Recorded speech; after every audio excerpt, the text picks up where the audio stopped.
ભરૂચ લોકસભાના ભાજપના ઉમેદવાર મનસુખ વસાવા આજે અલગ અંદાજમાં દેખાયા। કેટલાક વિરોધીઓએ ડેડિયાપાડા તાલુકામાં પાણી ન આવતી હોવાની પોસ્ટ મૂકતા હોબાળો મચ્યો હતો, પરંતુ સાંસદ મનસુખ વસાવાએ આવા લોકોને ખુલ્લા પાડી દીધા। બન્યું એવું કે ડેડિયાપાડાના ઉપલા માતાસર ગામમાં પાણી નહીં આવતું હોવાની સોશિયલ મીડિયામાં કોઈએ પોસ્ટ મૂકી।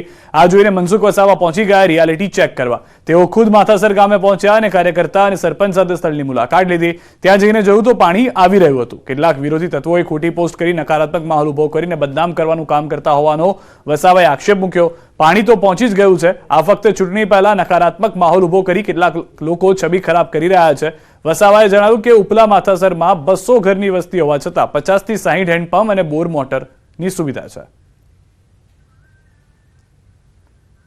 જોઈને મને પણ લાગ્યું કે આ મારા વિસ્તારની અંદર આ સ્થિતિ છે, તો એ પોસ્ટના કારણે મને પણ દુઃખ થયું। પ્રત્યક્ષ મારે જોવું છે તો એ વિસ્તારના સરપંચ સંભાઈ વસાવા માથાસરના સરપંચ એ બીજા અમારા કાર્યકર્તા સાથે અમારા નીલ મહામંત્રી અમે ત્યાં ગયા।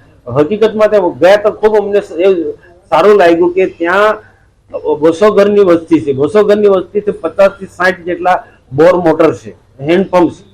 50 થી 60 જેટલા બોર મોટર અને હેન્ડપંપ છે, અને ટોટલી લોકો આ સાધનોમાંથી પીવાનું પાણી ઉપયોગ કરે છે। પોસ્ટ જે મૂકી તે તદ્દન વાહિયાત છે, અને અમારી સરકારને કે અમારા વિસ્તારના આગેવાનોને એક નીચા પાડવા માટે, બદનામ કરવા માટે વ્યવસ્થિત આ પ્રકારનું કાવતરું હતું। દ્વારકામાં વધુ એક નેતા કેસરિયા કરી શકે છે। ખંભાળિયાના એભા કરમૂર ભાજપમાં ભળી શકે। એભા કરમૂરે પોતાની ફેસબુક સાઇટ પર કેબિનેટ મંત્રીને જન્મદિવસની શુભેચ્છાઓ આપી હતી। આગામી દિવસોમાં ભાજપનો કેસ ધારણ કરે તેવી શક્યતા। ખંભાળિયાના બજાણા બેઠકના જિલ્લા પંચાયત સદસ્ય તરીકે સતત 4 ટર્મથી તેમના પરિવારનો દબદબો। મુરુભાઈ કંડોરિયા બાદ દ્વારકા જિલ્લા કોંગ્રેસના વધુ એક નેતા ભાજપમાં એન્ટ્રી પર કરી શકે તેવા એંધાણ છે। તાજેતરમાં જ એભા કરમૂરે કોંગ્રેસનો હાથ છોડ્યો હતો।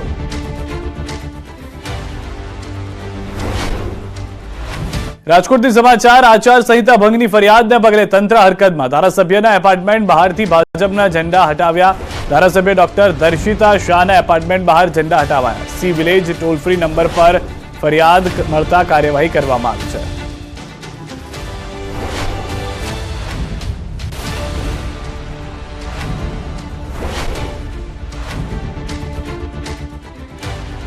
તો છોટાઉદેપુરમાં ભાજપ દ્વારા બુટલેગરના સન્માનનો મામલો। બુટલેગરનું ગુલાબ આપી સન્માન કરાયાની વાત। છોટાઉદેપુરના પ્રભારી રમેશ ઉકાણીનું નિવેદન। શરત ચૂકથી બુટલેગર સ્ટેજ પર આવી ગયો હતો, તેને કોઈ હોદ્દો આપવામાં નથી આવ્યો। કાર્યક્રમ પૂર્ણ થયા બાદ આવી ગયો હતો।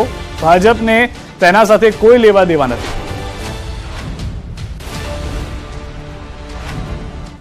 કાર્યકરો તો ઘણા બધાનો વેલકમ થઈ ગયા, પછી અમને કોઈ મોકલા એ કંઈક ચૂકથી ઉપર આવી ગયા હશે, પણ એમનું કોઈ એમને જોઈનિંગ કરવામાં આવ્યા નથી કે પાર્ટીમાં સમાવવામાં આવ્યા નહીં। એમના નામની કોઈ જમીન લેવામાં આવી નથી, કોઈ હોદ્દો એને મળશે પણ નહીં। એવા વ્યક્તિઓને પાર્ટીમાં કોઈ ક્યારેય સમાવેશ કરવામાં નહીં આવે।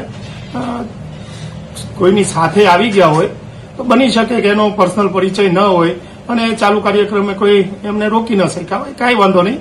એમને કોઈ પણ જવાબદારી આપવામાં આવશે નહીં અને પાર્ટીમાં પણ સમાવેશ કરવામાં આવશે। અરવલ્લીથી સમાચાર। મેઘરજમાં ઉમેદવારની ના સામે વિરોધ। અરવલ્લી જિલ્લા પંચાયત સભ્યનું ભાજપમાંથી રાજીનામું। જિલ્લા પંચાયત સદસ્ય અને પૂર્વ ઉપપ્રમુખ કનુભાઈ મનાતનું રાજીનામું। ભીખાજી ઠાકોરના સમર્થનમાં આપ્યું રાજીનામું। બુથ પ્રમુખથી લઈ અને જિલ્લા સદસ્યના રાજીનામા। અનેક કાર્યકરોનો ભાજપથી રાજીનામું આપ્યાનો નિર્ણય છે, જે હાલમાં જોવા મળી રહ્યો છે। ફોન આવવાથી એમને ચૂંટણી લડવાનો ઇનકાર કર્યો હતો। આ દુઃખની લાગણી લઈ અમે આજે હું ભારતીય જનતા પાર્ટીના કાર્યકર્તા તરીકે, એક જિલ્લા પંચાયતના સદસ્ય અને પૂર્વ જિલ્લા પંચાયતના ઉપપ્રમુખ તરીકે હું આ એક રાજીનામું આપું છું। ચૂંટણી સમયે આંતરરાજ્ય સરહદેથી મોટી રોકડ પકડાઈ। ગુજરાત રાજસ્થાન સરહદથી 1 કરોડની રોકડ પકડાઈ। બેનિસાબી 1 કરોડ રૂપિયા રોકડા જપ્ત કરાયા। શામળાજીના અણસોલ બોર્ડર પર થઈ હતી કાર્યવાહી। કારમાં સંતાડેલા 1 કરોડ રોકડા સાથે એકની ધરપકડ। ચૂંટણી સમયે બેનિસાબી રોકડ વ્યવહારને રોકવા બોર્ડર પર ચેકિંગ થઈ રહ્યું હતું। તે સમયે એક શંકાસ્પદ કાર પકડાઈ હતી। પોલીસના મતે આ કારમાં છાપામાં સંતાડેલા 21 પૈસાના બંડલ મળી આવ્યા હતા। હાલમાં અરવલ્લી પોલીસે આ મામલે ફરિયાદ નોંધી તપાસ શરૂ કરી છે। જોકે આ પૈસા ક્યાંથી લવાયા હતા અને કોને આપવાના હતા, હેતુ શું છે, તે તમામ સવાલો પર પોલીસ તપાસ કરી રહી છે।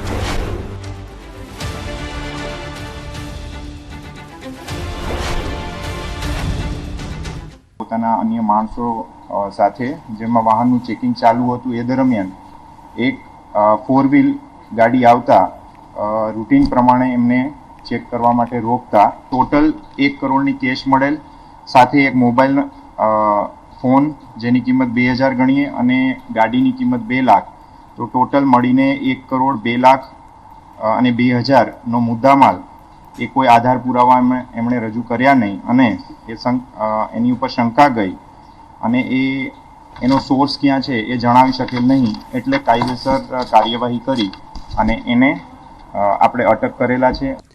મહેસાણા લોકસભા બેઠકને લઈને રાજકારણ ગરમાયું છે. લોકસભાના ઉમેદવાર તરીકે માણસાના કોઈ યુવાનની પસંદગી કરવા માંગ કરાઈ છે. પોતાના વિસ્તારનો વિકાસ થાય તે હેતુથી માંગ કરાઈ છે. યુવા અને શિક્ષિત ચહેરો માણસામાંથી પસંદ કરવામાં આવે તેવી સ્થાનિકો માંગ કરી રહ્યા છે. અત્યાર સુધી માણસામાંથી કોઈ પણ ઉમેદવાર પસંદ કરવામાં નથી આવ્યો. આ લોકસભા ચૂંટણીમાં માણસાના યુવાનને તક આપવા સ્થાનિકોએ માંગ કરી છે.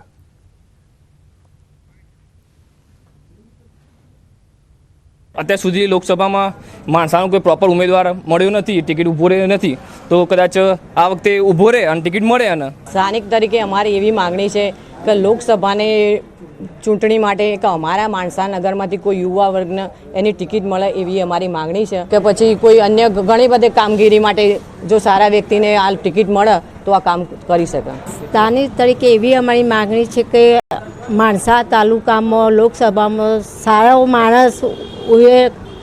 માણસ યુવાન ચૂંટણી માટે આવે એવી અમારી અપેક્ષા છે.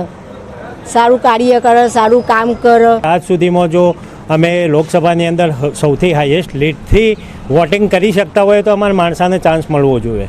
અમારા કોઈ બી એવો કોઈ યુવા નેતા, કોઈ બી નેતા હાઈકમાન્ડ જે નક્કી કરે એને અમે સ્વીકારીશું, પણ અમને ચાન્સ મળવો જોઈએ. લોકસભાની અને વિધાનસભાને દરેક જનતાનો ખાસ સરકારને એક જ અનુરોધ છે કે આ વખત કોઈક સારો, સક્ષમ, અનુભવી, ફૂલ જોશવાળો અને બધી રીતે બધા જ્ઞાતિને સાથે લઈને ચાલી શકે એવો કોઈક સારો એવો લોકસભામાં એક ઉમેદવાર આપી